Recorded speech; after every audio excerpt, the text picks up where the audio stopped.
자, 오늘부터 이제 신명기 모세오경 마지막 책을 볼 건데, 신명기라는 거는 먼저 출애굽할 때 모세가 받았던 그 율법이 있지. 십계명과 관련된 세부 내용들까지 포함해서 모든 것들을 다시 한번 모세가 백성들에게 일러주는 책이야. 그래서 이 신명기 내용은 이제 우리가 살펴볼 내용은 신명기 어떤 명칭, 신명기 개요, 신명기 중점, 그리고 주제표, 대분류, 내용과 주요 사상 이렇게 볼 건데, 오늘은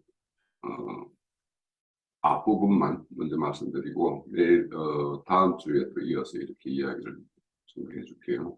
우선 명칭은 모세오경의 마지막 책으로서 성경의 5번째 책입니다. 신명기는. 그리고 율법의 어떤 반복이라는 뜻, 하나님의 계명을 자세히 설명해 주는 책이고, 히브리어 성경에는 엘델 하데바림이라는 이렇게 기록하고 있는데, 이것을 이제 우리말로 번역하면 말씀은 이러이러하니 해가지고 모세가 다시 이제 두 번째 이렇게 말씀을 일러주는 어떤 그런 내용으로 되어 있다. 유대인은 이 책을 훈계의 책이다라고 이야기를 해. 왜냐? 과거에 대해서 너희들이 지금 그 강약기를 행할 때 어떠했는가에 대한 어떤 그런 어떤 책망하는 내용도 있고, 현재 어떻게 우리가 해야 되는가 하는 내용도 있고, 장래에 가나안 땅에 들어가서는 어떻게 해야 되는가라는 것도 이제 이렇게 내용이 되어 있기 때문이야. 그리고 이제 이 말씀을 신명기는 70인역입니다. 그렇게 70인역이라는 거는 각 지파별로 6명을 차출해가지고 그 성경을 다시 이렇게 성경이라는 거는 각 낱개로 있는 사본들을 이렇게 모은 거거든. 모아서 정리한 책을 이제 70인역이라고 하고, 이거를 이제 벌게이터역이라고 하는 거는 이거를 이제 70인역 책을 한 500년 쓰다가 이제 그 서방으로 가게 되면 서방의 이제 언어가 이제 라틴어란 말이야. 그래서 라틴어로 새롭게 번역한 걸 벌게이트라고 그래. 벌게이트는 백성의, 대중의, 평민의, 공통의 이런 뜻을 가지고 있어. 그래서 그런 어떤 모든 사람이 접할 수 있는 언어인 라틴어로 사실 이제 번역한 걸 벌게이트 번역이라고 그래, 성경을. 그런데 이제 신명기 17장 18절에 찾아보면 외인들과 제사장들에게 뭐라고 이렇게 건면하냐 하면, 너희들은 율법서의 등사본을 너희들 항상 가깝게 두고서 늘 살펴보라고 이렇게 건면하는 말씀이 있어. 그래서 이제 등사본 만든다 이런 뜻이 바로 두테로노미온, 아까 이제 신명기의 책이랑 그런 뜻을 가지고 있다는 거예요. 그래서 영어의 성경은 이 낱말, 그러니까 등사본이라는 낱말을 그대로 갖고 우리 성경은 또 영어 성경을 그대로 우리말로 바꾸어서 이렇게 신명기라고 했다는 것입니다. 자, 신명기 개요는 우선 광야에서 방황하던 40년, 그러니까 민수기 끝부분, 민수기의 마지막이 뭐냐면 모압 평지에까지 딱 이스라엘 백성들이 딱 도착해가지고 하는 것까지가 민수기야. 그럼 거기서 한 2개월 정도를 보내. 그러면 2개월 정도는 뭐냐? 가나안 땅 들어가기 위해서 모세가 마지막으로 이스라엘 백성들에게 유언으로서 너희들이 가나안 땅 가면 이렇게 해라 이렇게 하는 내용들이 이제 신명기야. 그래서 40년 민수기 끝부분에 이어지는 것이고, 이스라엘 백성들은 드디어 요단강 건너 가나안 땅에 진입 직전에 모세가 주 말씀을 기록한 것이고, 요단강 건너편의 모압 평지에 있을 때 하나님이 모세를 통해서 하신 말씀이고, 모세가 죽기 전 한 달 정도 이렇게 이런 말씀이다.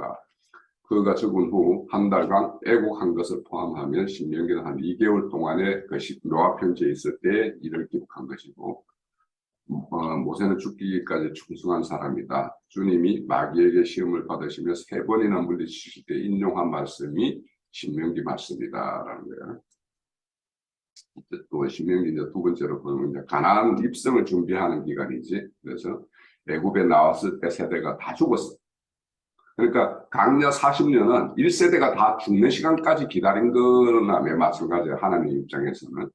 그래서 1세대는 하나님을 불신했던 1세대는 다 죽고 어린 나이로 나왔거나 강야에서 태어난 다음 세대들이 이제 가나안 땅에 여호수아와 갈렙의 인도를 받고 이제 들어가는 거지. 가나안 땅에 들어가기 전 하나님은 모세를 통해 한 번 더 그들에게 말씀하실 필요가 있었어요. 그래서 신명기는 가나안 땅에 들어가려면 어떤 준비, 앞으로 어떻게 할 것인가에 대한 내용이라는 거야. 또 모세의 죽음 외에 출애굽기, 레위기, 민수기에 이렇게 기록되어 있는 그 율법 내용들, 이런 내용들을 이렇게 반복적으로 이렇게 기록하고 있는 부분이 많고, 앞의 책들처럼 여호와께서 모세에게 일러 이르시되라는 이런 말이 없어. 왜냐하면 이미 모세가 자기가 받았던 말씀을 다시 한번 일러주니까 여호와께서 이렇게 이르시되 이런 말이 없다고. 앞에는 이제 늘 모세를 불러서 하나님이 이렇게 하라고 지시를 했기 때문에 여호와께서 모세에게 이르시되 이런 말이 있지만, 자, 반복하여 설명하고 특정한 것은 조금 더 자세히 설명한 내용이다라는 거야. 지금까지 앞에 있었던 그 율법의 내용을 좀 더 세밀하게 이렇게 설명한 내용이다. 이스라엘 백성이 가나안 땅에 들어가서 말씀대로 행할 것을 유언으로 당부하는 어떤 기록의 말씀이다. 신명기 중점 내용은 반복되는 말씀을 통해서 보면 우리가 무엇을 말하고자 하는 것인지 알 수가 있어. 주 너희 하나님을 섬기라, 이런 말이 282번 나온다라는 거예요. 그러니까 주 하나님을 섬기지, 거기 가면 이방신들이 있을 것인데 이방신을 섬기는 거에 너희들 빠지지 말고 조심해야 된다, 이 말이 이제 여기에 가장 핵심이야. 가나안 땅은 왜냐하면 그 당시 가나안 족속들이 거기에 거하고 있었고 그들이 섬기는 신이 있었기 때문에 그들을 다 완전히 멸하지 않으면 너희들이 그들의 어떤 유혹에 빠져서 그들의 신을 숨기게 될 것에 대한 가장 큰 경고의 말씀이지. 마음을 지키고 마음으로 섬기라, 이렇게 마음에 대해서, 그러니까 사람 자신의 마음을 잘 이렇게 지키고 관리하고 뭔가 미혹되는 것에 이렇게 빠지지 않도록 자기 마음을 잘 관리해야 된다, 이런 말을 했습니다. 하나님 경외하기를 배우라는 말씀, 그러니까 하나님을 경외하라, 이런 말을 반복하고 있고, 악을 제하라, 이렇게 너희 안에 있는, 너희 가운데 있는 이런 악을 제하라. 왜냐? 그런 공동체 생활이기 때문에 그런 악이 있으면 이렇게 전염병처럼 이렇게 번진단 말이야. 그러니까 그런 걸 제하라, 이런 말. 또 이렇게 교육을 너희 자녀에게 이렇게 가르치라, 이런 말이 굉장히 많이 나와. 그래서 교육에 대해서 이렇게 많은 말씀이 있고, 하나님이 이미 정하신 것을 잘 기억하라. 이미 이렇게 하나님은 이렇게 하기로 했는데 그걸 다 일러줬단 말이야. 그거에 대해서 잊지 말고 기억하라, 이런 말씀이죠. 자, 신명기 구성은 보면, 장소는 모압 평지야. 거기서 한 2개월 동안 이제 강약기를 마치고 이제 가나안 진입 직전 약 2개월 동안 머물면서 했던 내용인데, 모세 내용, 강론 내용이 3편의 내용이야. 3번 강론한 내용이 이렇게 글로 이렇게 기록했다라고 보면 돼. 그래서 첫 번째 강론이 1장에서 4장까지야. 여기는 너희들이 지금까지 강약기를 오면서 너희들이 실패했던 그런 내용과, 너희들이 이렇게 하면은 이렇게 미래에 대해서 하나님은 이렇게 해줄 것이다 라는 어떤 미래에 대한 약속의 내용이 이렇게 기록되어 있고, 그리고 이제 두 번째 연설은 너희들이 지금 십계명을 포함한 모든 율법을 쭉 다시 나열을 해. 다시 그거에 대해서 쭉 설명을 다시 하는 내용이 두 번째 설명이야. 그게 이제 5장에서 26장까지 이어져. 그리고 이제 가나안 땅에 들어가서 너희들이 어떻게 해야 될 것인가 하는 것이 27장에서부터 34장까지 이렇게 하나님의 어떤 약속에 대해서 다시 한번 이렇게 새겨주는 말씀으로 이렇게 구성되어 있습니다. 이 정도 오늘 그 서론을 마치고 우리가 준비된 영상을 보도록 하자고.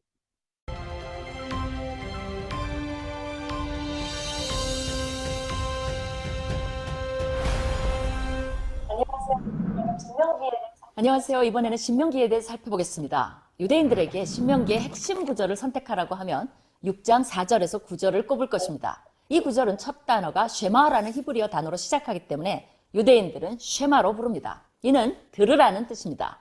우리의 신앙 고백이 사도신경이라면 쉐마는 유대인들의 신앙 고백이며 자녀 교육의 근간이며 율법의 요약체입니다.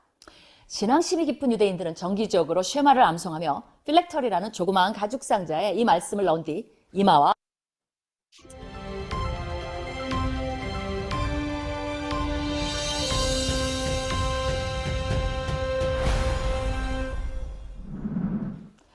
안녕하세요. 이번에는 신명기에 대해 살펴보겠습니다. 유대인들에게 신명기의 핵심 구절을 선택하라고 하면 6장 4절에서 9절을 꼽을 것입니다. 이 구절은 첫 단어가 쉐마라는 히브리어 단어로 시작하기 때문에 유대인들은 쉐마로 부릅니다. 이는 들으라는 뜻입니다. 우리의 신앙 고백이 사도신경이라면 쉐마는 유대인들의 신앙 고백이며 자녀 교육의 근간이며 율법의 요약체입니다. 신앙심이 깊은 유대인들은 정기적으로 쉐마를 암송하며 필렉터리라는 조그마한 가죽 상자에 이 말씀을 넣은 뒤 이마와 팔에 묶고 다닙니다. 출애굽을 이끈 3명의 영웅 중 아론과 미리암은 광야에서 이미 죽었습니다. 그들은 외로운 모세의 리더십에 직간접적으로 큰 힘이 되어 주었던 자들입니다. 모세도 그들의 뒤를 따를 처지입니다. 가나안 땅을 멀리서만 안타깝게 바라보아야 하는 모세로서는 만감이 교차하는 시기였을 것입니다. 신명기는 지도자 모세가 세 세대에게 주는 마지막 고별 메시지의 성격을 띠고 있습니다. 노장 지도자인 모세가 그들에게 자식을 떠나보내는 아비의 심정으로 축복을 빌어주고 잘 살도록 당부하는 아름다운 책입니다. 신학자들은 신명기를 구약신학의 중심점으로 보았으며 가장 신학적인 책이라고도 평가했습니다. 40년이라는 세월이 차서 애굽에서 나온 제1세대는 다 죽고 제2세대가 가나안 땅으로 들어가기 위해 여리고 맞은편 요단과 모압 평지에 진을 치고 있습니다. 모세는 젊은 세 세대에게 가나안 땅이라는 새로운 환경에서 광야 세대가 범했던 실수를 반복하지 않고 하나님의 명령과 규례를 잘 지켜 복을 누리며 살 수 있도록 율법 전반에 걸쳐 설명을 해주고 있는데 그것이 신명기의 내용입니다. 그렇기 때문에 신명기는 과거 이스라엘의 역사, 특히 출애굽의 역사와 그 가운데 드러난 하나님의 은혜를 상고하면서 이미 준 율법들을 고찰하며 보충하기도 하고 재해석해주는 역할을 하기도 합니다. 일종의 율법의 주석 역할을 하기도 하고 상황화함으로써 그들이 새로운 환경에서 율법을 잘 적용하도록 도와줍니다. 순종에 따른 축복과 불순종에 따른 저주를 강조하므로 우상을 멀리하고 하나님만 섬기고 경외하며 하나님과 맺은 언약에 순종하도록 호소합니다. 새 세대와 언약을 재확인하려는 의도로 언약 조약 형식을 사용하고 있습니다. 신명기라는 제목은 되풀이 신자를 써서 하나님의 계명을 되풀이해서 자세히 기록한 책이라는 뜻을 담고 있습니다. 모세는 이스라엘아 내 하나님 여호와께서 내게 요구하시는 것이 무엇이냐라고 물으며 다음과 같은 4가지의 답을 줍니다. 첫째, 하나님 여호와를 경외하라. 둘째, 그의 모든 도를 행하고 그를 사랑하라. 셋째, 마음을 다하고 뜻을 다하여 여호와를 섬기라. 넷째, 내 행복을 위하여 준 명령과 규례를 지키라. 이렇게 모세가 이스라엘 백성에게 준 4가지 영적인 원리가 신명기의 핵심입니다. 신명기는 창세기부터 신명기까지 5경의 결론인 동시에 앞으로 전개될 구약 역사서의 신학적 근간이 되는 책이기도 합니다. 또한 신구약에서 가장 많이 인용된 책에 속하기도 합니다.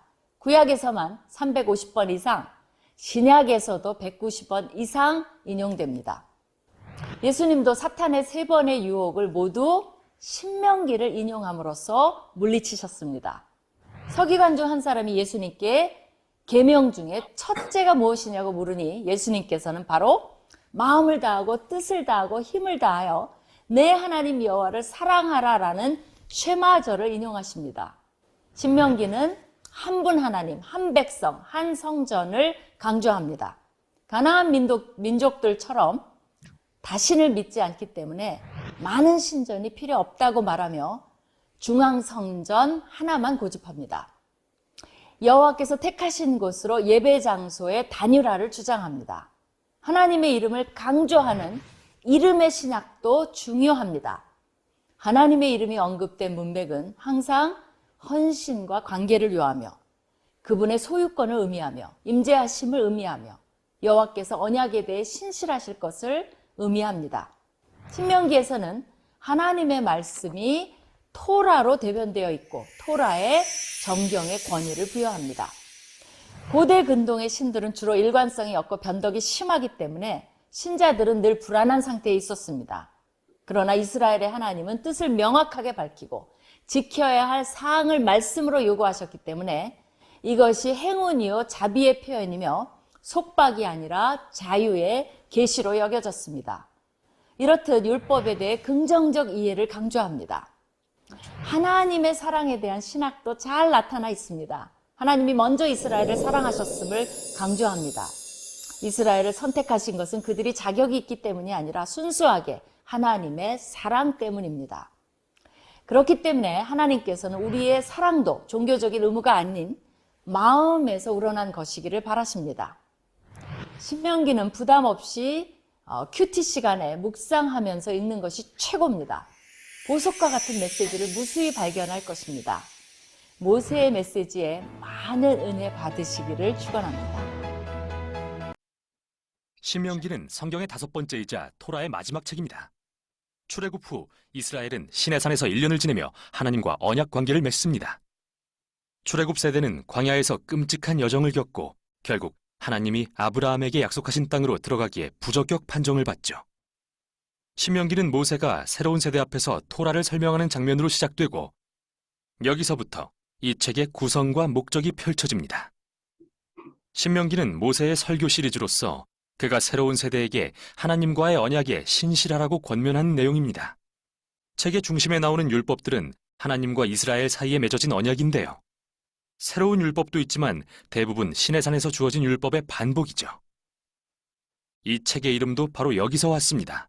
그리스어로 듀테로노미오는 2번째 율법이라는 뜻이죠. 이 율법들을 중심으로 양쪽에 모세의 설교가 배치되고 각각 2부분으로 나눠집니다. 그럼 자세히 살펴보겠습니다. 모세는 먼저 그동안의 사건들을 요약하면서 이전 세대가 얼마나 불순종했는지 강조합니다. 광야에서 변함없는 은혜로 공급하신 하나님과 대조되죠. 하나님은 그들에게 벌을 내리시지만 결코 언약은 잊지 않으셨습니다. 이후 간곡한 설교를 통해 모세는 새로운 세대에게 부모 세대보다 언약에 더 신실하라고 당부합니다. 10계명을 상기시키면서요.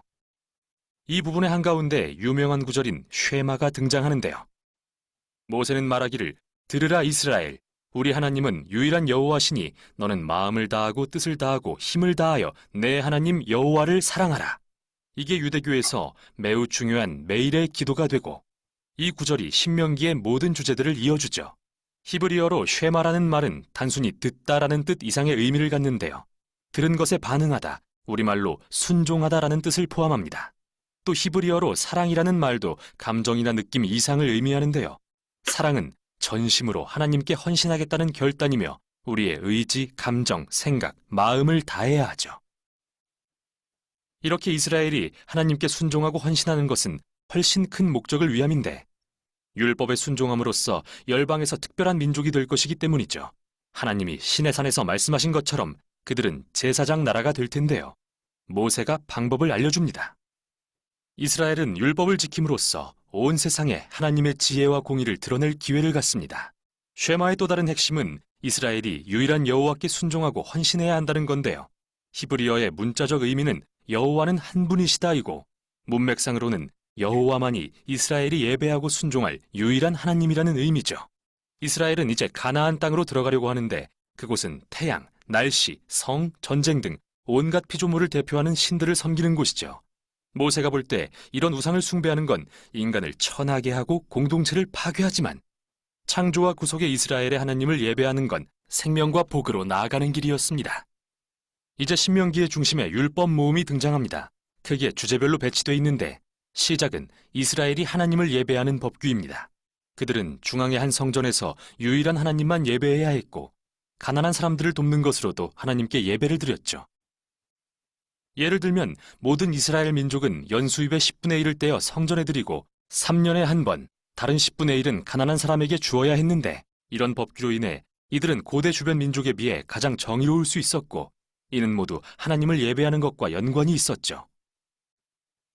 다음은 이스라엘의 지도자의 자질에 대한 법규입니다. 장로, 제사장, 왕은 모두 언약율법의 권위 아래 놓이며 하나님은 선지자들을 보내서 그들이 책임을 다하게 하겠다 하십니다. 이스라엘 주변 민족들은 왕을 신성시하고 왕이 법 위에 군림했지만 이스라엘 지도자들은 율법과 선지자들의 권위 아래 놓였죠.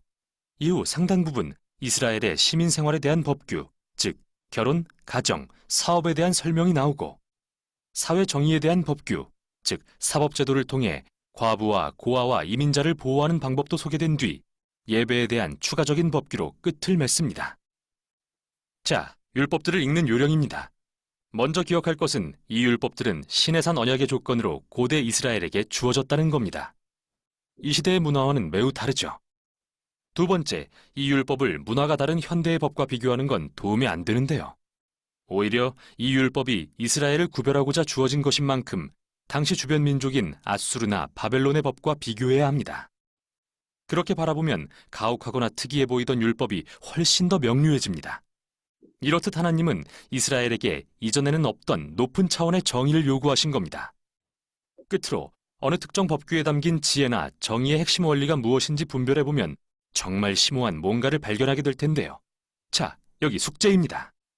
사도 바울이 바로 이걸 고린도전서에서 어떻게 적용하는지 보세요. 9장 9절에서 그는 신명기 25장 4절을 인용하는데 정말 흥미롭습니다. 모세로 돌아갑니다. 그는 모든 율법을 전한 후 마지막으로 이스라엘에게 하나님을 청종하고 사랑하라고 당부합니다. 먼저 경고와 최후 통첩을 하면서 만일 하나님의 말씀을 듣고 순종하면 모든 것이 형통하고 하늘에 큰 복을 받지만 듣지 않고 거역하면 기근, 전염병, 황폐, 결국은 그 땅에서 쫓겨날 거라 합니다. 그리고 모세는 결정을 강요합니다. 그가 말하길 내가 생명과 사망, 복과 저주, 선과 악을 내 앞에 두었은즉 내 하나님 여호와를 사랑하고 청종함으로 생명을 택하라. 그러나 모세는 다시 말합니다. 내가 죽은 후 너희가 불순종하고 여호와께로부터 돌아서서 그 땅에서 쫓겨날 것을 안다. 우울하죠? 모세는 이들과 수십 년을 함께했지만 그의 소망은 별로 커지지 않았음을 알게 됩니다. 하지만 희망이 아예 없는 건 아닙니다.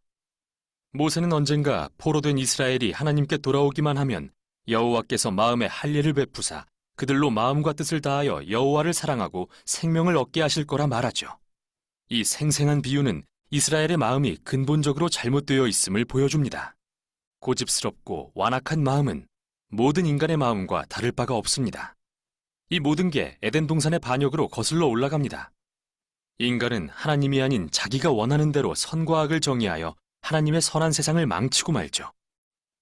그러나 모세는 어느 날 하나님께서 그의 백성의 마음을 변화시켜 진심으로 그를 청종하고 사랑하게 되어 진정한 생명에 이르게 하실 거라 말합니다. 이 약속은 후에 선지자인 예레미야와 에스겔이 새 마음에 대한 소망으로 선포하죠. 모세는 설교를 경고와 축복의 시로 마무리하고 산으로 올라가 죽습니다. 이렇게 토라가 끝나갑니다. 성경 이야기에 중요한 긴장 관계들은 드러났는데 전혀 해결되지 않았죠. 여자의 후손은 언제 오셔서 악을 물리치실까요? 하나님은 어떻게 이 자손을 통해 세상을 구원하고 열방에 복을 베푸실까요? 어떻게 거룩하신 하나님이 불순종한 백성과 화해하실 수 있으며 백성의 마음을 어떻게 변화시키실까요? 답을 찾기 위해선 성경을 계속 읽어가야 합니다. 그러나 우선 여기까지가 신명기였습니다. 심리학자가 있었습니다. 이 사람이 그 인간 발달 8단계라는 어떤 이론을 냈는데요. 인간이 성장하는 데 있어서, 발달하는 데 있어서 한 8단계를 거친다고 합니다. 그 중에서 마지막, 보통 영아기부터 시작해서 청소년기 거치는데 마지막 노년기에 어떤 능력이 나타나는지 아십니까? 보통 노년기에는 그 통합 능력이 나타난다고 합니다. 그래서 70대, 80대, 90대 정도 되는 노학자들이 자기가 그동안에 세웠던 모든 이론들이 집대성되고 그리고 또 톨스토이라든지 그런 유명한 문학가들이 최종적으로 참회록을 쓴다든지 그걸 통해서 굉장히 완성도 높은 작품들이 그때 다 완성이 되거든요, 실제적으로. 여러분들 뭐 음악 신동, 미술 신동, 탁구 신동은 들어보셨는데 문학 신동 들어본 적 있습니까, 혹시? 예, 문학은 신동에 안 나옵니다. 왜냐하면 문학은 자기의 일생을 다 경험해 본 사람만이 그 나중에 맨 마지막에 쓸 수 있는 거거든요, 대부분. 해밍웨이도 그렇고, 뭐 다 유명한 소설가들이 그렇거든요. 뭐, 12살짜리가 내가 인생 살아보니까 참 별거 아니다. 이렇게 하면 얼마나 웃었겠습니까? 그런 것처럼 이 문학에서 신동이 없습니다. 젊을 때는 상상할 수 없는 그 놀라운 학문들을 이 80대, 90대부터는 최고의 작품이 등장하고요. 이때가 되면 내 인생을 뒤돌아볼 때 풀리지 않았던 그 모든 수수께끼들이 다 풀리고 아까 그 그림에서 본 것처럼 퍼즐들이 자기 인생의 퍼즐들이 다 맞아집니다. 그래서 하나님께서 내 인생에 그려졌던 큰 그림이 다 보이게 되는 겁니다. 그 나이 때가 되면. 그래서 우리는 노년기를 참 어떻게 보면 기대하고 이렇게 있는 줄도 있습니다. 근데 보통 이 나이 드신 분들이 젊은 사람이 어떻게 저리 잘 안 할까? 제가 한 말이 아니고 에릭슨이라는 그 학자가 그런 한 말이고요. 예. 그때 그렇게 됩니다. 대부분 그렇습니다. 그때 왜 내가 그런 문제가 있었든지, 왜 그때 내 결혼 생활이 힘들었는지, 그리고 왜 그때 내한테 그 고비가 왔었는지, 그리고 고비 때 내가 왜 그런 어려움을 겪었는지 다 이제는 풀리게 되는 겁니다. 그런 그 의문들이라든지 그런 것들이. 그래서 왜 그 통합 능력이 그 70대, 80대에 생긴다는 거거든요. 그런데 우리 모세가 이 신명기를 쓸 때가 딱 그때입니다. 70대, 80대, 120세잖아요, 지금. 마지막 임종 직전에 쓴 책이 이 바로 신명기입니다. 그렇기 때문에 모든 통합 능력이 다 발휘되는 때고요. 그리고 모세의 최고의 작품이 이 신명기의 작품이라고 볼 수 있습니다. 그래서 과거를 통해서 이 역사에 대해서 깊은 분석과 그리고 참회, 그리고 교훈 이런 것들을 우리에게 주는 책이 바로 신명기입니다. 그래서 앞에 네 권, 창출, 내, 민수기까지의 그 모든 사건들이 완전히 신명기에서는 바라보는 시각이, 관점이 완전히 틀립니다. 앞에 책과 이 신명기 책은요. 왜? 모든 게 이제 통합되고 딱 완성이 되니까, 그리고 그 하나님의 마음이 다 묻어져서 나오고 하나님 마음속에 딱 들어가서 책을 쓴 느낌이 납니다. 실제로 신명기를 보시면. 아마 오늘 여러분들 그걸 다 경험하게 될 것인데요.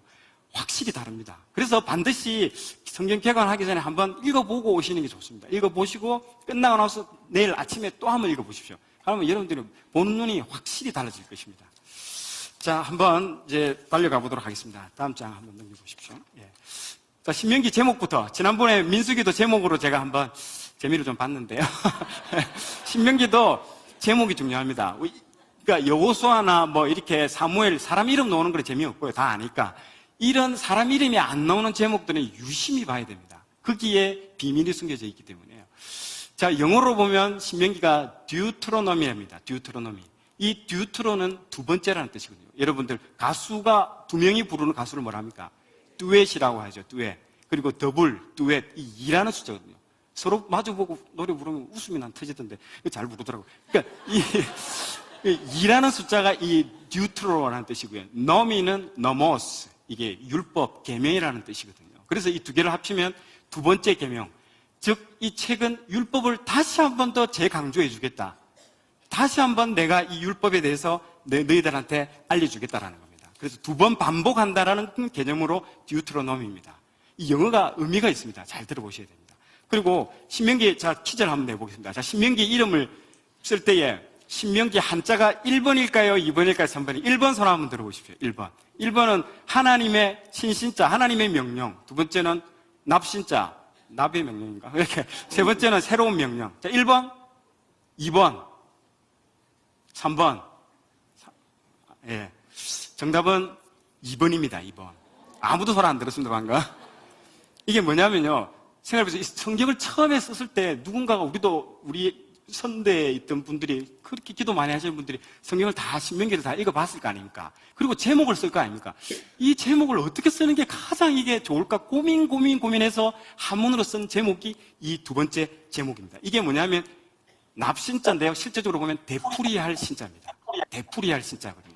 그래서 이 두 번째 신자입니다. 그래서 여러분 보통 어떤 사람한테 내가 신신당부할 때 그 신신당부를 하잖아요. 아이고, 우리 자녀들 어디 멀리 떠나기 전에 내가 신신당부한다 하듯이 이 신자가 신신당부, 되풀이해서 또 되풀이해서 말한다는 거거든요. 그래서 이 책이, 신명기라는 책은요, 한 번 더 우리 나이 드신 이 모세님이 계속 한 번 더 이 두 번째 세대, 다음 세대한테 또 한 번, 또 한 번 또 강조하고 그래서 얘기한다는 거예요. 애가 터지듯이 얘기하는 겁니다. 왜? 1세대가 실패를 했기 때문에.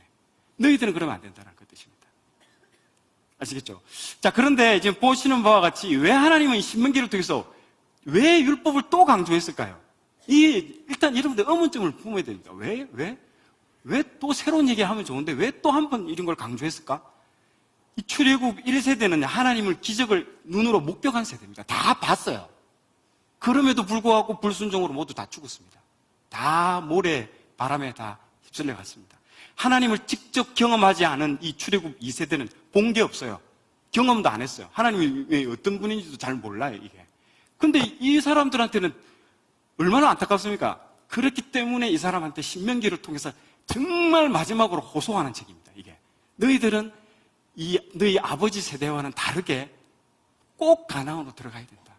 그렇게 하네요. 우리 6.25 겪은 세대들은 그 세대와 6.25를 겪은 이후 전후 세대들은 다르거든요. 지금 우리 남북 지금 정상회담이 이루어진다 해도 우리 6.25 겪은 세대는 그거 보면서 물론 좋은 거는 좋지만은 조심해야 되는데, 아이고, 저 사람들 저거 쏘고면 안 되는데 이런 식의 생각할 수도 있잖아요. 그러니까 이게 전쟁 세대와 전후 세대는 완전히 다릅니다. 그 안타까운 마음으로 계속 얘기를 해주는 겁니다, 이게. 그런 부분으로 여러분들이 이해하시면 충분히 그런 마음으로 읽으셔야 됩니다. 이 신명기는. 그 마음으로 읽어야 됩니다. 그냥 지식으로 읽으면 안 되고요. 자, 신명기 특징의 두 번째는요, 모세의 유언입니다. 이걸 쓰고 바로 죽습니다. 느보산에 올라가서 바로 죽습니다. 그것도 쌩쌩했습니다. 눈도 밝고 그런데 하나님께서 사명이 끝났다고 이제 하나님께서 불러가시는 거죠. 자신의 유언, 솔직히 유언할 게 많잖아요. 돌아가시기 전에 자기가 하고 싶은 유언들 얼마나 많아요. 빚보증 쓰지 마라, 예수 잘 믿어라, 많은 얘기들, 원수를 갚아라, 이렇게 많은 유언들이 많은데, 왜 이 사람은 자기의 말을 하지 않고 또 되풀이할까? 자기가 앞에 했던 말, 창세기, 출애굽기, 레위기, 민수기에 했던 그 많은 율법들을 또 되풀이했다는 거죠. 자기 유언을 대신해서 그걸 했다는 거죠. 이 의미가 있다는 겁니다. 참 겸손한 사람이죠. 자기가 하고 싶은 말이 있음에도 불구하고 다 거부하고 하나님의 이 율법을 다시 재반복 또 되풀이해서 말해봅니다. 유언은요, 얼마나 중요한지 모릅니다. 그 사람이 살아온 삶의 직결이 되는 게 유언입니다. 그래서 그 유언을 들으면 바위처럼 무거운 사람이 있고요, 새털처럼 가벼운 사람이 있습니다. 그 아버지의 유언을 보면서, 돌아가시는 거 보면서 어떤 경우는 나도 이 아버지의 길을 따라가야지. 근데 어떤 사람은 반면교사가 되죠. 나는 우리 엄마처럼 이렇게 살지 않을 거야. 그렇게 유언을 받으면 되지 않지 않겠습니까? 우리는 그런 삶을 살아야 됩니다. 아버지 세대로서, 다음 세대로서, 다음 세대에게 물려줄 유언. 이 모세의 유언이 온통 통째로, 이 신명기 통째로 유언입니다. 신명기가 통째로 유언입니다. 마지막 유언을 남기고 끝나는 거예요. 얼마나 절절하겠습니까? 그 내용들이. 그걸 마음으로 읽어야 됩니다. 자, 신명기 특징의 구조 중에 하나는요, 이 구조를 파악해야 됩니다. 첫 번째, 역사. 앞단에는 1장부터 4장까지는 역사가 나옵니다. 너희들이 누구며 너희들이 어떻게 해서 이 자리에 왔는가, 그거에 대한 부분. 그리고 율법에 대해서 설명이 길게 나옵니다. 그리고 맨 마지막에 율법을 이제 설명을 해주죠, 쉽게. 그리고 맨 마지막에 율법대로 살래 안 살래, 살면 복 받고 안 살면 저주받는다, 이렇게 되는 거예요. 잘 보십시오. 1, 2, 3을 보면요, 우리 지금 현대의 설교하고 똑같습니다. 맞죠? 목사님이 이 내용을, 우리가 성경 본문을 읽어주잖아요. 그럼 성경 본문 읽고 나서 바로 처음에 어떻게 합니까? 이 본문이 나오기까지 역사적 배경을 설명을 쭉 하시죠. 그러고 난 뒤에 오늘 본문에 대해서 어려운 단어들을 쉽게 풀어주시면서 이 영적으로 다 풀어주시잖아요. 율법을 설명해 주시죠. 마지막으로 너 이대로 살래 안 살래, 살면 축복이고 안 살면 결단해라, 이 되잖아요. 이게 현대의 설교입니다. 그래서 신명기는 설교입니다. 설교의 효시입니다. 최초의 설교이면서 지금 우리가 하는 설교의 스탠다드, 모형을 그대로 보여주는 겁니다. 설교입니다. 정확한 설교. 한편의 멋진 설교고요, 그 설교 안에 또 3편의 설교가 들어있습니다. 자, 제가 방금 말한 것처럼 전체가 하나의 설교이면서 그 안에 3편의 설교가 들어있습니다. 첫 번째 설교는 신명기 1장 1절 이스라엘 무리에게 선포한 말씀이니라. 여기서부터 첫 번째 설교가 시작되고요. 첫 번째 설교는 짧습니다. 4장 43절까지고요. 두 번째 설교는 4장 44절 모세가 이스라엘 자손에게 선포한 율법은 이러하니라. 세 번째 설교는 신명기 29장 1절 여호와께서 모세에게 명령하여 모압 땅에서 그들과 세우신 언약의 말씀은 이러하니라. 그래서 세 번째 설교가 시작되는 겁니다. 총 3편의 설교를 마치시고 돌아가시게 됩니다. 그 설교가 과거, 첫 번째 설교는 과거, 두 번째는 현재, 세 번째는 미래입니다. 그 시대에 따라서 말해주고 있는 것입니다. 자, 우리가 보통 우리가 설교 시간을 뭐라고 합니까? 말씀 선포라고 하는 거 많이 하죠. 맞죠? 말씀 선포라고 많이 하잖아요. 그 근거가 여러분들 신명기 반드시 이거 할 때는 책을 가지고 오십시오. 성경책을 가지고 오십시오. 1장 1절을 한번 펴보십시오. 1장 1절에 펴시면 이스라엘 무리에게 선포한 말씀이니라. 선포한 말씀이니라. 말씀 선포라는 말이 나오게 된 근거가 여기에 나옵니다. 그래서 설교라고 하는 겁니다. 이게 통째로 설교이면서 말씀을 선포한 말씀이라. 그래서 선포된 말씀을 설교라고 하고요. 기록된 말씀을 성경이라고 하고 성육신된 말씀을 예수 그리스도라고 하는 겁니다. 아시겠죠? 자, 모세의 설교는요, 딱 특징이 있습니다. 아까 뭐랬죠? 되풀이해서 옛날에 했던 거 또 반복해 준다고 그랬잖아요. 그래서 이 모세의 설교는요, 절대 구석진대 안 합니다. 새로운 거 안 합니다. 그때 많이 들어보지 않았습니까, 이거? 우리 교회잖아요, 우리 교회 목사님, 수가성 여인, 8번, 몇 번, 어마어마하게 많이 들었죠. 구석진대, 새로운 거, 이런 거 안 합니다. 늘 했던 거 다시 반복해도 새롭게 들리잖아요. 그게 좋은 거예요. 그래서 우리 교회 설교의 말씀은 모세의 직통, 후계의 라인으로 따라서 지금 모세의 그 설교의 그 철학에 맞춰서 지금 따라가고 있는 거잖아요. 그렇기 때문에 새로운 거 구석진 거 할 필요 없습니다. 복습입니다. 율법을 또 복습하고 반복해도 새롭게 들리는 겁니다. 신명기 보면요, 너무너무 새롭게 들립니다. 이번에 다시 깊이 묵상하면서 너무 놀라운 걸 많이 발견했습니다. 그래서 같이 한번 보도록 하겠습니다. 자, 5번째 신명기 특징은요, 성경에 가장 많이 인용된 책입니다. 예, 보통 우리가 논문 쓸 때 누가 내 논문을 인용해 갔다라는 건 뭡니까? 굉장히 신뢰가 많다라는 거 아닙니까? 그리고 내가 자존감이 올라가잖아요. 내 논문이 인용 많이 됐다라는 거. 신명기가 그 책입니다. 구약에서는요, 선지자들은 반드시 읽어야 될 필독서가 이 신명기입니다. 그리고 이 왕을 견제하기 위해서 이 신명기를 읽고 왕이 제대로 이 말씀대로 사나 안 사나 딱 보다가 바로 잘못 살면 바로 가서 그냥 바로 직언해버리는 겁니다. 말씀대로 왜 안 사냐고. 그렇게 하는 거예요. 이게 반드시 읽어야 됩니다. 그리고 왕들도 필독서입니다. 신명기 17장 18절에서 19절 본인 책도를 한번 보시면 좋습니다. 그가 왕위에 오르거든 이 율법서가 신명기입니다. 신명기의 등사본, 복사해라는 거예요. 복사해서 레위 사람 제사장 앞에서 책에 기록하여 평생에 자기 옆에 두고 읽어 그의 하나님 여호와 경외하기를 배우며 이 율법의 모든 말과 규례를 지켜 행할 것이라. 아멘.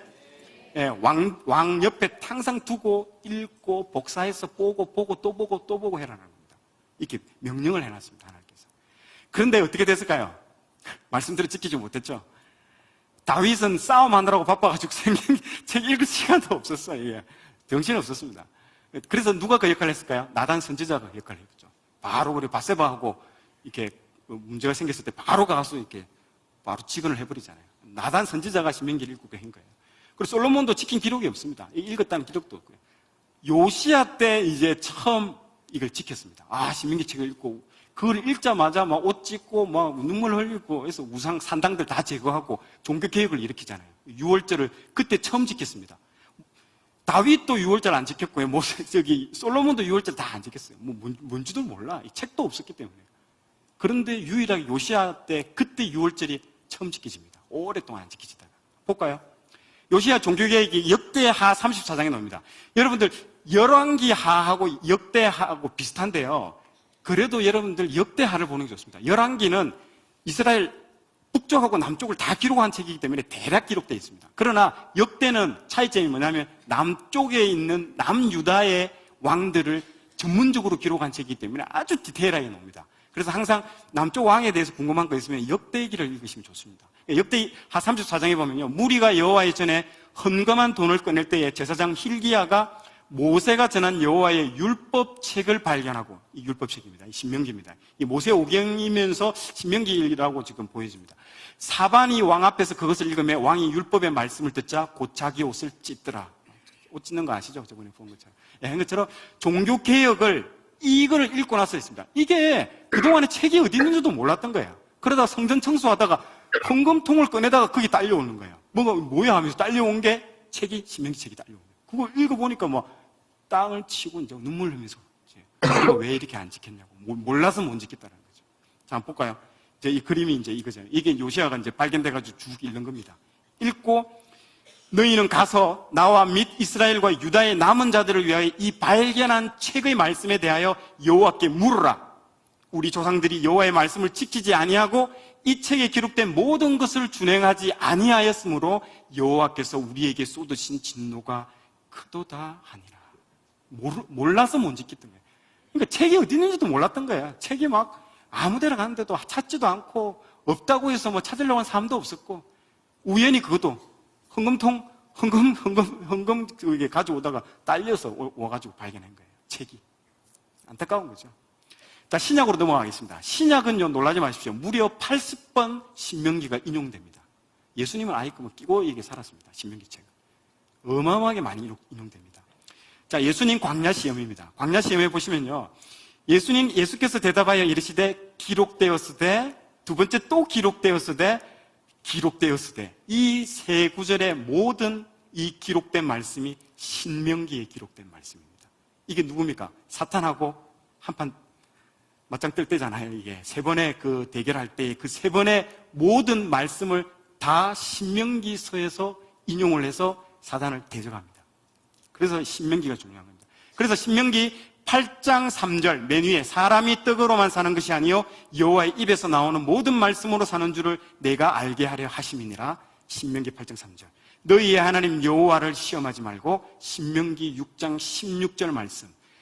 내 하나님 여호와를 경외하며 그를 섬기며 그의 이름을 맹세할 것이니라. 신명기 6장 13절.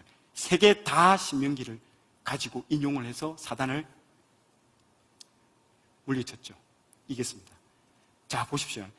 이 세 가지 특징이 있는데요. 이게 예수님께서 사단의 광야에 40일간 시험 받을 때에 특징이 있는데, 다 사단은 보이는 것으로 시험했습니다. 돌로 떡을 한번 만들어봐라.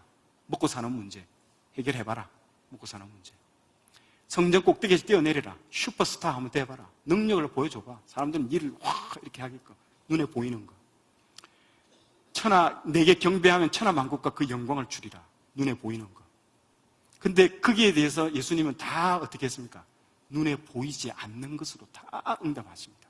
하나님의 말씀으로 대적했고요. 하나님을 시험하지 말라 하고요. 하나님을 경외하고 섬기라고. 우리는 뭘 쫓습니까? 눈에 보이는 거 쫓잖아요.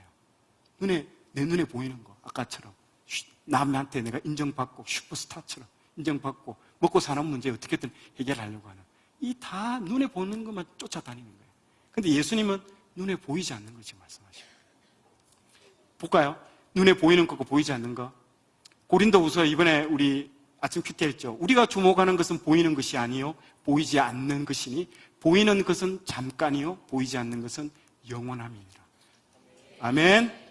저 보십시오. 실제로 저기 빙산의 일각처럼 보이지만 실제로 눈에 보이지 않는 저 큰 빙산이 더 큽니다. 볼까요? 하나님은 보이는 것들을 끊임없이 무너뜨립니다. 바벨탑, 사람들 끊임없이 눈에 보이는 바벨탑 쌓죠? 하나님 바로 무너뜨리십니다. 사람들이 황금송아지, 금을 모아가지고 황금송아지 만들죠. 그때 그 동시에 무슨 사건이 일어났습니까? 시내산에서 모세는 그 하나님에서 시내산 말씀, 눈에 보이지 않는 그 말씀을 받았습니다. 그게 동시에 지금 일어나고 있습니다. 한쪽은 보이는 거 만들고 하나님 한쪽은 보이지 않는 걸 말씀을 받고 있어요. 가나안 정탐 보십시오. 정탐 가라 했습니까? 가지 마라 했습니까? 원래 지난번에 배웠잖아요.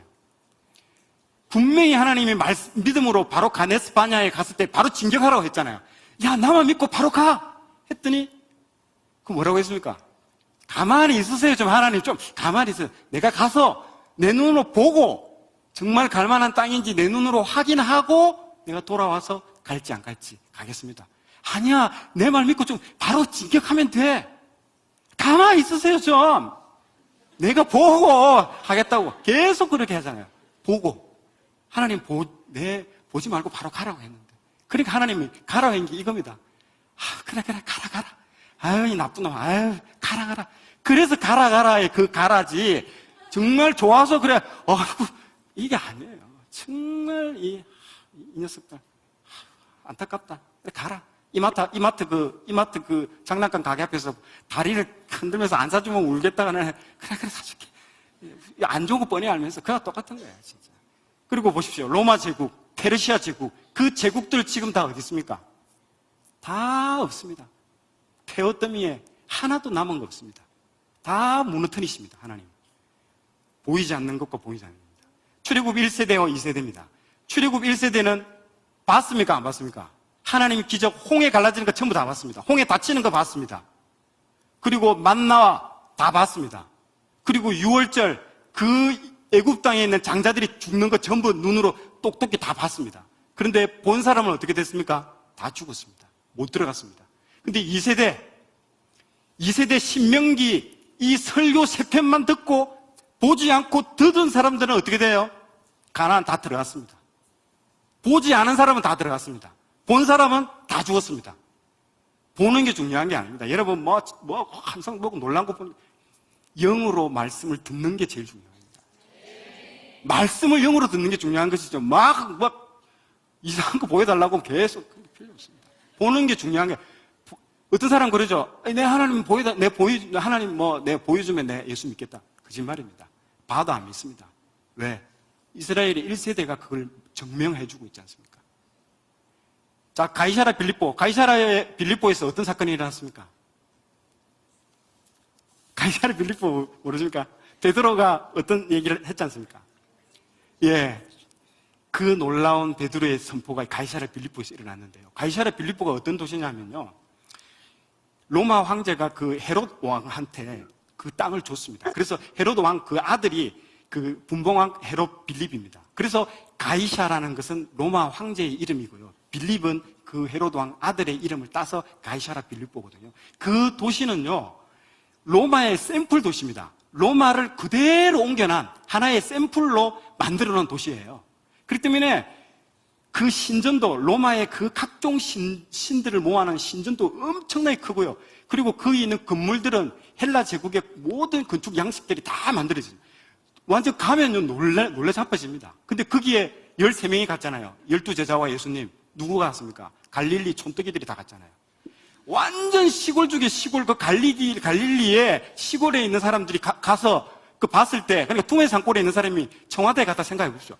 와, 이게 무엇이, 여기 살면 얼마나 좋을까? 이 평당 얼마까? 사면서 제자들, 그리고 그 눈을 감고 한번 생각해 보세요. 그 그리며, 그리고 그 그리에 건축물이며, 그 그리에 그 가로수에 심겨져 있는 열매들, 모든 게 로마의 제국, 로마의 그 멋진 도시를 그대로 옮겨놓은 도시입니다.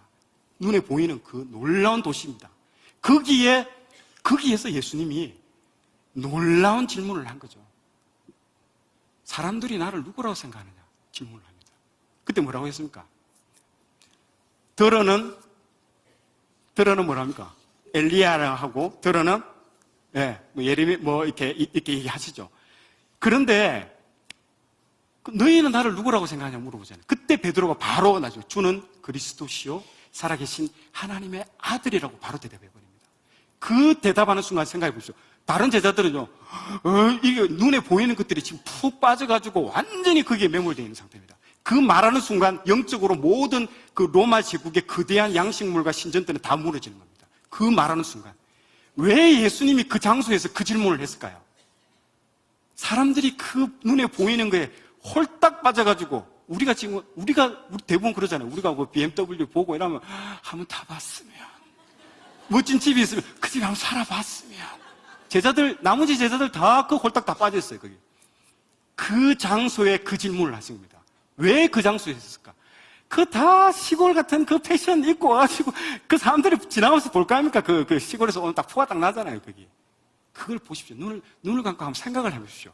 그리고 그 많은 신전들이 있고 그 가로수에 그 많은 로마의 열매들이 있는 그 장소에서 예수님이 딱 그 질문을 했을 때 눈에 보이는 것들은 아무 의미 없다라는 거예요. 눈에 보이지 않는 영원한 것들을 예수님이 물어보셨고 베드로는 그에 대해서 정확하게 답변을 해버렸어요. 그래서 예수님이 그렇게 칭찬하신 거예요. 아멘. 우리도 영원한 것들을 쫓을 사람들이 될 줄 믿고 선포합니다. 자, 오늘 주제는 사랑입니다. 사랑. 오늘 앞에 우리가 창세기 언약, 그리고 출애굽기 구원, 그 다음에 거룩, 그리고 민수기의 훈련까지 했는데 갑자기 뜬금없이 사랑이 나왔습니다. 그래서 이게 조금 내가 기도하면서 이게 사랑 맞나 싶었는데요. 한번 들어보시면 이 주제가 왜 사랑인지 여러분들은 알게 될 것입니다. 신명기는 크게 세 개의 기둥입니다. 방금 보셨던 그 영상에서 본 것처럼 역사 회상을 통해서 과거와 현재와 미래를 통해서 다 보여줍니다. 주요 구절들을 하나 살펴보면서 이 세 개의 기둥을 한번 제가 말씀해드리도록 하겠습니다. 과거의 사랑은 역사 회고입니다. 자, 보세요. 신명기 4장 37절. 여호와께서 내 조상들을 사랑하신 고로 그 후손인 너를 택하시고 큰 권능으로 친히 인도하여 애굽에서 나오게 하시며, 이 과거의 역사를 통해서 왜 너희들을 사랑할 수밖에 없는지에 대해서 분명히 언급해 주고 있습니다. 자, 현재의 사랑입니다. 언약을 반드시 지켜라. 신명기 7장 7절에서 11절. 여호와께서 너희를 기뻐하시고 너희를 택하심은 너희가 다른 민족보다 수요가 많기 때문이 아니니라. 너희는 오히려 모든 민족 중에 가장 적으니라. 여호와께서는, 잘 보십시오, 다만 너희를 사랑하심으로 말미암아. 이 다만이라는 것은 무슨 뜻이냐면요, 영어로 치자면 just because입니다.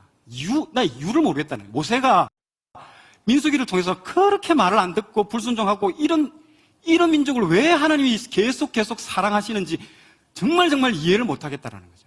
그런데 그래서 이렇게 쓴 겁니다. 모세가 여호와께서 다만, 이유를 모르겠는데 다만 너희를 사랑하심으로 말미암아, 또는 너희의 조상들에게 하신 맹세를 지키러, 언약 하심으로 말미암아 자기의 권능의 손으로 너희를 인도하여 내시되 너희를 그종되었던 집에서 애굽 왕 바로의 손에서 속량하셨나니, 그런즉 너는 알라 오직 내 하나님 여호와는 하나님이시요 신실하신 하나님이시라. 그를 사랑하고 그의 계명을 지키는 자에게는 천대까지 그의 언약을 이행하시며 인애를 베푸시되 그를 미워하는 자에게는 당장에 보응하여 멸하시나니 여호와는 자기를 미워하는 자에게 지체하지 아니하시고 당장에 그에게 보응하시느니라. 그런즉 너는 오늘 내가 내게 명하는 명령과 규례와 법도를 지켜 행할지니라.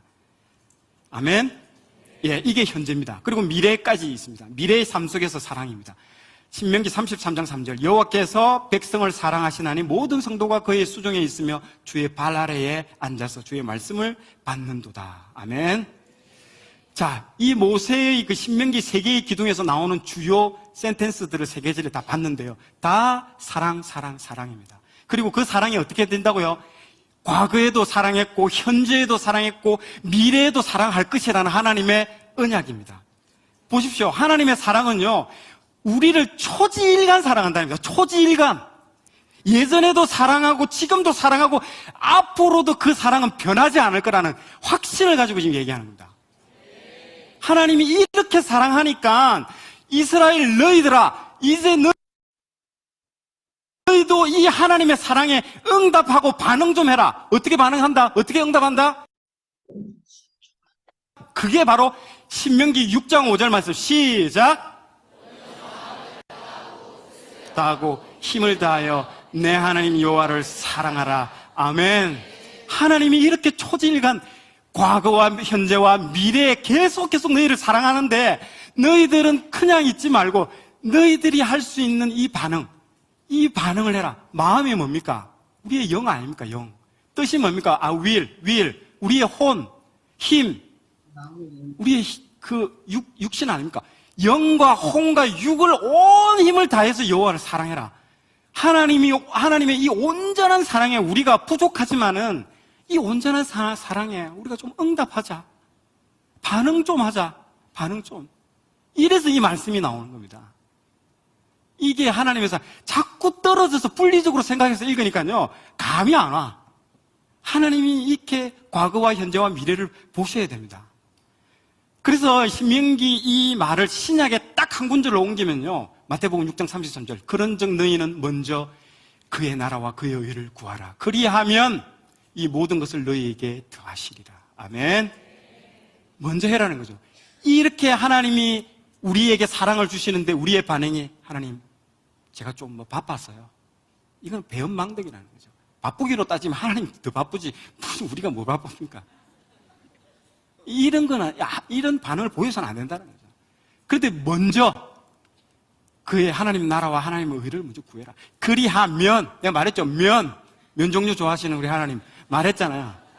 면 종류 싫어하는 그 이상한 유사품 있었잖아요. 그 울면한데 그. 자, 그래서 신명기에 보십시오. 그게 방금 마태복음에 나왔던 그 말이 나옵니다. 그것을 너희 자녀에게 지키며 가르치며 집에 앉아있을 때이든지 길을 갈 때든지 누워있을 때든지 일어날 때든지 이 말씀을 강론하고 내 집 문설주와 바깥문에 기록하라. 그리하면 먼저 해라는 거예요. 하나님 걸 먼저 하고 그러면 여호와께서 너희 조상들에게 주리라고 맹세하신 땅에서 너희의 날과 너희의 자녀의 날이 많아서 하늘이 덮는 날과 같으리라. 아멘. 또 있습니다. 신명기 11장 21절 23절 너희가 만일 내가 너희에게 명하는 이 모든 명령을 잘 지켜 행하여 너희 하나님 여호와를 사랑하고 그의 모든 도를 행하여 그에게 의지하면 여호와께서 그 모든 나라 백성을 너희 앞에서 다 쫓아낼 것이니라. 반드시 우선순위가 있습니다. 순서가 있습니다.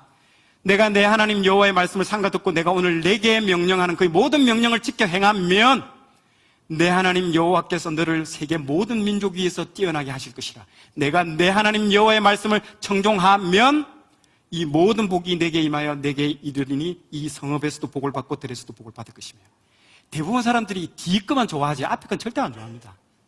근데 절대로 거꾸로는 안 됩니다. 하나님 반드시 배치는 안 합니다. 앞에 하나님 걸 먼저 행하는 자에게 팔로우업으로 이걸 줍니다. 축복을 준다라는 겁니다. 그래서 아까 마태복음 그 먼저 그의 나라와 그의 의를 구하라고 한마디로 말해서 그겁니다. 예, 사랑의 역사입니다. 사랑의 역사인데요. 이제 하나님께서 우리에게 이제 역사를 통해서 이 하나님의 그 역사의 흐름 가운데 하나님의 사랑이 어떻게 느껴지는가를 보십시다. 자, 이러면 펴보십시오. 신명기 1장 2절 반드시 펴보십시오. 중요한 부분들입니다. 자, 호렙산에서 세일산을 지나 가데스 바니아까지 10하루길이더라. 이 호렙산은요, 시내산입니다. 이 시내산의 이름의 다른 부분, 호렙이라는 뜻은 마르다. 이 물도 없어요. 아주 배짝 말랐던 그 산이 시내산이거든요. 돌산입니다. 아무도 없어요. 시내산에서 세일산을 지나 가데스 바니아까지 10하루길. 이 왜 10하루길이라는 말을 언급을 해놨을까요? 10하루길이라는. 뭐 중요할까 이게? 뭐 지도를 한번 볼까요? 저기 밑에서 시내산에서 저기 가데스 바니아까지 쭉 타고 올라갔는데 그 길이 10하루길, 11일이 걸렸다라는 거예요. 그때 말했죠. 가데스 바니아에서 바로 진격해라고 했잖아요. 하나님께서 신명기에서. 바로 진격했으면 며칠 걸릴까요?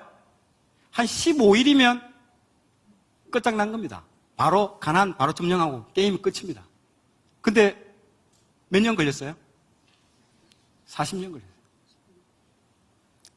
왜 10하루길인 줄 압니까? 왜 10하루길을 왜 썩어놨었겠습니까? 안타깝다라는 거예요. 회환이 담겨 있는 겁니다. 10하루길면 갈 걸 40년이 걸렸다. 40년이.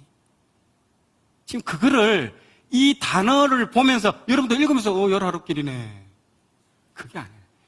바로 설교가 시작하자마자 바로 완판지를 때려버린 겁니다. 바로 10하루길이다. 그걸 듣는 이 세대는 뭐라 했을까요? 우리 아버지 세대가 10하루길인데 38년 걸렸네요. 정확하게는 38년이죠. 2년간 끝까지 가는 길 빼면 38년 걸렸네. 이 왜 11일이 38년이 소요되었냐는 거죠. 아버지 세대의 불순종입니다. 그래서 모세가 그걸 10하루길이라고 기록한 거는요, 아쉬움과 회한이 남는 숫자입니다. 그 10하루길이라는 건요. 이제 너희는 너희 아버지 세대와는 다른 믿음에, 다르게 이 믿음에 반응해서 이제 다른 결과를 내자. 다른 인생이 되자. 그리고 10하루길이라는 말을 들었을 때 이 다음 세대는 우리는 그래서는 안 되겠구나. 우리는 빨리 가야 되겠구나. 우리는 다시는 그런 실수를 반복해서는 안 되겠다라는 생각을 가진다는 거죠. 그래서 그 10하루길이라는 게 의미가 있는 단어들입니다. 두 번째, 사랑의 역사입니다. 자, 보면 이제 조직화가 되어 있습니다. 재판, 군대, 10부장, 100부장, 1000부장 이렇게 쫙 그 역사가 나옵니다. 왜 많은 역사 중에 창출 레민신의 역사 중에 민수기까 역사 중에 많은 것 중에 저 얘기가 왜 들어가 있을까요? 조직화되는 게 중요합니다. 그 모세가 앉아있는데 줄이 나래비가 끝도 없이 섰는데 재판하려고 줄 서 있는 거예요. 그렇게 가다가 그 자기 장인 이들어가 보더니 자네 뭐하나? 자네 지금 해야 할 일이 많은데 지금 소소한 거 다 재판하고 있으니까 안타까웠잖아요. 그래서 10부장, 100부장, 우리 교회로 치면 셀, 있잖아요. 팀, 그룹처럼 만들어요. 그래서 작은 일들은 그 10부장 정도에서 그냥 처리하고, 10명 안에서 처리하고, 조금 어려운 거는 더 갖고 올라오고, 정말 어려운 거는 다, 그러면 그때 네가 해라는 거예요. 여러분, 솔로몬 재판할 때, 반통각 내는 보셨죠? 그 재판. 그게 어렵기 때문에 그까지 온 거예요. 처음에는 밑에 단계에서 했는데 도저히 판결을 못 내려서 다음 단계 해서 최종 단계까지 온 거예요. 모세도 마찬가지예요. 그렇게 자잘한 것들은 밑에서 다 걸러내라는 거죠. 우리도 마찬가지예요. 우리도 조직화해야 됩니다. 이제부터는요, 개인이 싸우는 게 아니고 조직으로 하는 겁니다. 조직은요, 규율이 있고요, 중요합니다. 이걸 세워야만이 간다는 거죠. 그래서 이게 자료 화면 보십시오. 재판도 그렇고요, 군대도 이제 조직화됩니다. 이제 이 이스라엘은요, 과거에 농민군이 아닙니다. 이렇게 싸우면 이렇게 하는 군대가 아니고 이제 조직화가 됐다라는 거예요. 이게 딱 이렇게. 그래서 그걸 지금 말로 지금 보여주는 겁니다. 이제 조직화된 군대다. 이제 과거의 군대하고는 이제 다르다라는 거. 그리고 과거의 재판하고 다르고 이제 시스템이 탁 돼 있고 조직화가 돼 있다라는 거죠. 예전에 이스라엘 아니다. 그리고 재판은 율법에 근거해서 판단해라는 거죠. 그 율법을 주셨잖아요. 하나님이 옛날에 직접 이렇게 얘기를 했는데 사람들이 그 얘기를 듣는 순간 벌벌벌 떨고 땅이 흔들리고 이러니까 아이고 나 그런 거 필요 없어요. 이래 되니까 율법으로서 다 주잖아요. 율법에 하나님의 사랑이 다 녹아져 내려 있습니다. 그걸로 재판도 하고 판단도 해라는 거예요. 그 말입니다. 그래서 어려운 최종 판결은 모세에게 가져오라는 거예요. 그래서 이 슬로보앗의 5명의 딸이 민수기의 36장 맨 마지막에 이 슬로보앗의 5명의 딸 사건이 나와요. 이게 밑에서는 도저히 해결이 안 됐어. 그래서 모세까지 올라온 거예요. 헌법재판소까지 올라온 겁니다. 이게 사건이 뭐냐면 슬로보앗이라는 남자가 있었는데 이 사람이 아들을 못 낳고 딸만 5 낳고 죽어버렸어요. 그러면 이제 이 땅을 어떻게 해야 되냐 이거죠. 이 골치 아픈 거죠, 이렇게 되니까. 그래서 이 딸 5명이 찾아온 거예요. 우리한테 달라고. 원래는 여자한테 안 준대. 옛날에 그런 사건이 있었잖아요. 그 선산을 어떤 88년도인가 그 며느리들이 와가지고 그 헌법재판소 내가지고 결국에 성소했잖아요. 그거 똑같은 사건입니다. 했는데 도저히 이거는 율법에도 안 나오는 사건이야. 이거는 율법으로도 해결이 안 돼. 그럼 어떻게 할까요? 기도해야지. 기도해야지. 모세가 기도를 했어요. 기도를 해서 하나님이 주라고 합니다. 그 딸들에게. 이게 보여주는 교훈이 뭐냐면 이 받은 은혜들을 빼앗기지 않는 거예요. 완전히 야곱처럼 이 슬로보앗의 이 딸 사건이 두 번이나 나옵니다. 민수기에. 이 이야기. 별것도 아닌 것처럼 보이는데 2번이나 나와, 이 사건이. 그래서 하나님이 그 슬로보앗의 딸들에게 땅을 주라 했습니다. 대신에 절대 너희들은 다른 지파에게 시집가면 안 된다. 딴 지파에게 시집가면 이 땅을 뺏어버리겠다라고 판결을 내립니다. 그렇게 판결이 끝나는 거예요. 그래, 이런 식으로 재판도 하고 있습니다. 자, 3번째는 이제 사랑의 역사의 3번째입니다. 요단강 동편 땅 분배입니다. 다른 건 옵니다. 지금 요단강 동편 땅을 이제 분배를 합니다. 자, 신명기 시작점이 이 모압에서 시작되고 있고요. 지난번에 설명 다 했죠. 에돔하고 모압은 싸우지 말라고 했잖아요. 왜 싸우지 말라 했을까요? 아브라함하고 다 관계된 사람입니다. 하나님은요, 아브라함하고 관계된 사람들 다 축복 주십니다. 그리고 그 땅을 인정해버려요. 절대로 너희들한테 에돔 땅하고 모압 땅 안 준다. 왜? 아브라함하고 관계된 사람이잖아요. 에돔이 에서잖아요. 아들이잖아요. 이게 이삭의 아들. 그리고 모압도 롯의 딸들의 후손들이잖아요. 아브라함하고 관계되는 것들은요, 다 하나님 축복 주시고 건드리지 말라고 돼 있어요. 누가 건드려? 아모리. 얘들은 토박이. 너 맛 좀 봐라. 진짜 죽는 거죠. 한 대 맞죠. 그래가지고 이 땅을 다 차지했습니다. 이 노란색 부분들을 땅을 전부 다 차지했습니다. 그래서 하나님께서 가나안으로 들어가기 직전에 전초전으로 한번, 우리가 보통 축구 월드컵 출전하기 전에 약한 애들 불러와가지고 4대 빵, 3대 빵 이겨가지고 이게 막 기분을 더 높이고 사기를 높이는 그 역할을 딱 이렇게 하자. 요단 동편 땅에서 이렇게 전쟁을 통해서 완전히 다 박살을 내버립니다. 이겨버립니다. 그리고 땅을 다 차지해줘. 그런데 땅을 다 차지하고 나서가 문제입니다. 갑자기 이 므낫셋하고 갓하고 루벤 지파 3명이 딱 오더니 모세한테, 모세님, 이 땅을 우리한테 좀 주면 안 될까요? 이러는 거예요. 모세가, 얘들이 뭔 소리 하니? 지금 아직 여기 우리가 들어가야 할 땅은 이 옆에 왼쪽, 이게 왼쪽이잖아요. 왼쪽 여기 가나안 땅인데 벌써 니 지금 샴페인 터뜨리고 지금 뭐 하자는 거냐? 지금 조직이 이게 일이 문란돼가지고 큰일 나겠다고 이러는 거예요. 그런데 이 세 사람이 나와서 하는 말이, 아이고, 그게 아니고요. 내가 우리 자녀들하고 이 양하고, 우리 처자들은 여기 다 놔두고 우리는 이 진짜 가나안으로 싸움 들어갈 때 내가 선봉 서겠어요. 내가 선봉대 서가지고 내가 앞장서가지고 다 하고 돌아오겠습니다. 이 땅이 너무너무 좋아가지고. 왜냐하면 이 세 지파가 양이 많고 소가 많고 유목민이 중에 제일 많거든요. 근데 이 땅이 굉장히 목토지가 많아요. 그래서 이 땅을 달라고 한 거거든요. 그래서 들어보니까 모세가 1, 2, 1, 2가 있거든요. 들어보니까. 그래가지고 오케이 해가지고 그 땅을 세계한테 줘버렸어요. 다 주고 대신에 실제로 그 사람들이 선봉대로 딱 나가서 가나안 전쟁할 때, 가나안을 침투할 때 선봉대로 땄습니다. 그리고 다 끝나고 나고 약속대로 그 땅으로 돌아갑니다. 너무 아름다운 이야기죠. 그 이야기가 이 요단강 동편 땅 분배 사건입니다. 자, 한번 볼까요? 이 요단 동편 땅이 얼마나큼 좋았던지. 아까 밑에서 올라올 때는 다 사막이었잖아요. 밑에는 사막이었잖아요. 그때 우리 지난번에 봤죠? 그 와즈럼 사막 보셨죠? 사막인데 그 사막에서 경계선에서 이스라엘 땅으로 넘어오는 순간, 하나님 축복받는 순간 목토지로 변합니다. 그게 놀랍습니다. 영상 한번 보도록 하겠습니다. 요르단 북부 지역은 남부 광야 지역과는 달리 강우량이 풍부해서 산에 나무가 풍성하다. 출애굽 당시 12지파 중 가축을 많이 키우던 르우벤, 갓, 므낫세 반지파가 목초지가 많은 요르단 중북부에 정착한 것도 그런 이유에서이다. 그러니까 완전 밑에는요 아무것도 없어요. 근데 올라가니까 지금도 가보세요. 밑에 있잖아요. 저기 그 이슬람 쪽은요 완전 황량합니다. 근데 이스라엘로 들어가는 순간 목토지로 싹 다 변합니다.